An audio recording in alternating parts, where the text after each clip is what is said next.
Olá, meu nome é Tânia Barros. A você que está ouvindo pelo podcast ou assistindo o vídeo no YouTube, seja muito bem-vindo ao canal Loucos por Biografias.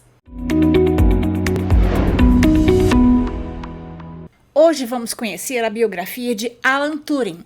Ele foi um matemático, lógico, criptoanalista britânico, pioneiro na ciência da computação e na formalização do conceito do algoritmo. Por isso, é conhecido como o pai da computação. Turing também foi um dos responsáveis por decifrar o código das máquinas Enigma alemãs, utilizada para a comunicação entre os nazistas durante a Segunda Guerra Mundial, o que encurtou a guerra em pelo menos 2 anos, salvando milhares de vidas. Alan Matson Turing nasceu no dia 23 de junho de 1912 em Londres. Seu pai, Julius Turing, era filho de um clérigo de uma família de comerciantes escoceses que haviam se estabelecido nos Países Baixos. A mãe de Alan, Ethel, era filha de Edward Stone, engenheiro-chefe da Estrada de Ferro Madras. O trabalho de Julius tinha trazido sua família para a Índia Britânica, onde o seu avô havia sido general do exército bengali. Mas Júlio e Ethel queriam que seus filhos fossem criados na Inglaterra. Então se mudaram para Maida Vale, um distrito residencial no oeste de Londres. Turing tinha um irmão mais velho, John. Ele teve uma infância rígida e estudou na tradicional escola britânica Sorbonne. Desde cedo demonstrou interesse pelas ciências e pela lógica. Com 15 anos já resolvia complexos problemas de matemática, sem nem nunca ter estudado cálculo. Aos 16 anos conheceu Christopher Morcom, por quem sentiu uma forte atração e descobriu-se homossexual. Em 1930, graduou-se em matemática pela Universidade de Cambridge. Nesse mesmo ano, o seu amigo Christopher, por quem tinha sentido atração, morreu repentinamente. Desde essa época, Turing passou a fazer perguntas fundamentais. Ele dizia: "Eu achava possível que um espírito, no momento da morte, ir para um universo separado do nosso. Mas agora considero espírito e matéria tão conectados que isso seria uma contradição. O que é a mente? Qual a relação entre a mente e a matéria? São coisas diferentes que podem ser separadas e existirem em lugares diferentes? Ou são a mesma coisa? A mente é só uma máquina?" Essas perguntas fascinaram Turing por toda a sua vida.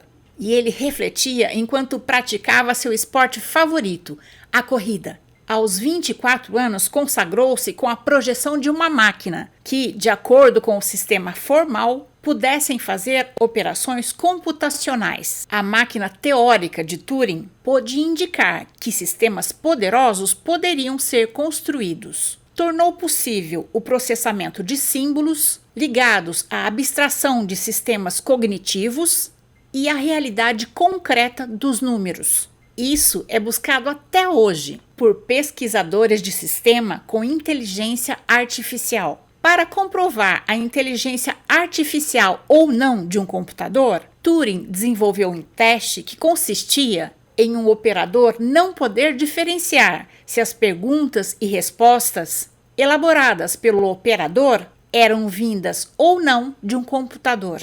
Caso afirmativo, o computador poderia ser considerado como dotado de inteligência artificial. A ideia de computabilidade começou a ser delineada. Devido a esses efeitos, Alan Turing é considerado o pai da computação. Durante a Segunda Grande Guerra, Alan Turing trabalhou para a inteligência britânica em Bletchley Park, um centro especializado em quebra de códigos. Ele era o chefe da Cabana 8, a seção responsável pela decifração de códigos das máquinas Enigma alemãs. A Enigma era uma máquina de codificação que mudava seus códigos diariamente, obrigando que o processo de decifração se tornasse bastante rápido. Cerca de 30 pessoas foram recrutadas para trabalhar. Arqueólogos, tradutores, campeões de xadrez e de palavras cruzadas, datilógrafos, arquivistas e apenas 2 matemáticos. As autoridades britânicas viam os códigos como um problema mais literário do que matemático.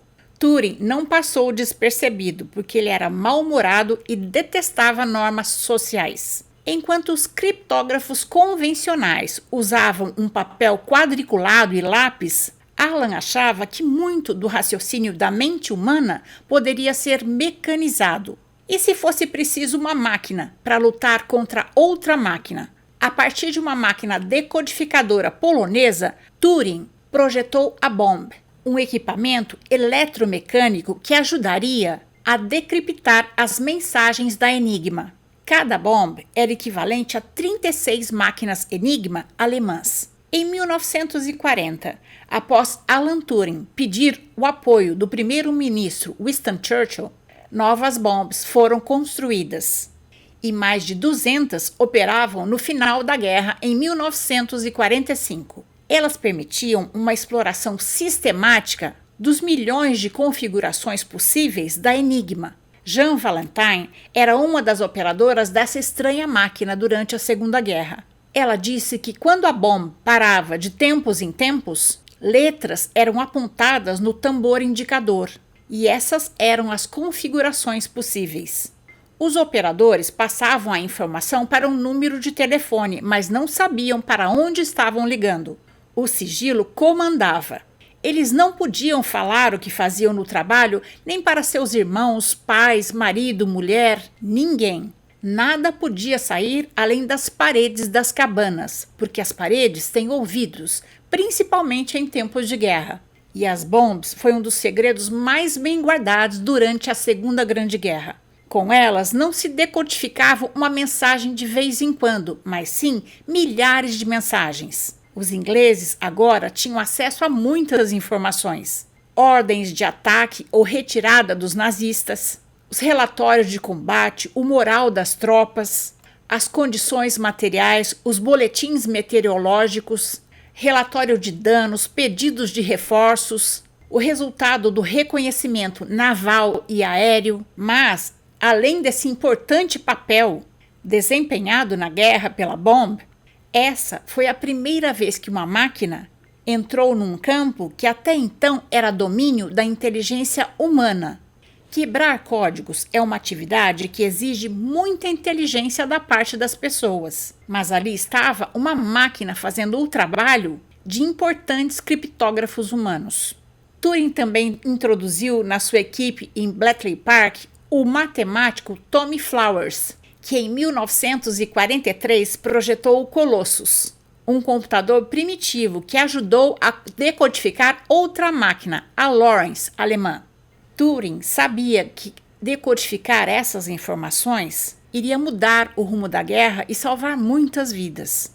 E passava 7 dias por semana sem sair da cabana, tentando decodificar os códigos da Enigma naval. Os dias se misturavam, até que numa noite iluminada, Turing inventou um método matemático para sincronizar 2 textos criptografados, multiplicando assim as possibilidades de codificação. A partir daí, as coisas começaram a acontecer mais rapidamente, e eles conseguiram decodificar os códigos das enigmas alemãs. No dia 8 de maio de 1945, multidões alegres na Europa comemoravam a vitória dos aliados sobre a Alemanha nazista. Alan Turing merecia ter celebrado ao lado da família real e tratado como um herói nacional, mas ao invés disso, ele foi retirado da história oficial. Turing sabia demais sobre assuntos delicados. Sua personalidade difícil e sua homossexualidade o distinguiam onde quer que ele fosse, e as autoridades ficaram preocupadas. E ao invés de tratá-lo como um herói nacional, eles o trataram como uma possível ameaça à segurança nacional. Turing seguiu a vida. Depois da guerra, trabalhou no Laboratório Nacional de Física do Reino Unido, onde pesquisou e trabalhou para o projeto do Programa de Armazenamento de Dados para Computador, o ACE, e criou o Manchester I, o primeiro computador com as diretrizes parecidas com as de hoje. Em 1948, antecipou em várias décadas o desenvolvimento da inteligência artificial. Ele também era apaixonado por corrida e se tornou maratonista. Posteriormente, Turing se interessou por química e passou um período trabalhando nos laboratórios da Bell, nos Estados Unidos. Como homossexual declarado, Alan Turing foi humilhado em público em 1950 e em 1952 enfrentou um processo criminal, porque na época ser homossexual na Inglaterra era considerado crime.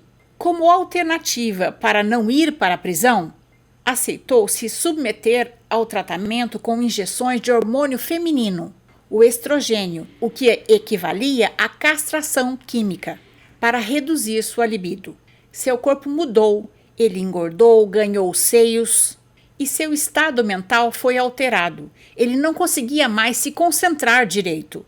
No dia 8 de junho de 1954, algumas semanas antes do seu aniversário de 42 anos, ao chegar, o empregado de Turing encontrou-o morto. Um exame constatou que a causa da morte foi envenenamento por cianeto. Quando seu corpo foi descoberto, uma maçã estava meio comida ao lado de sua cama.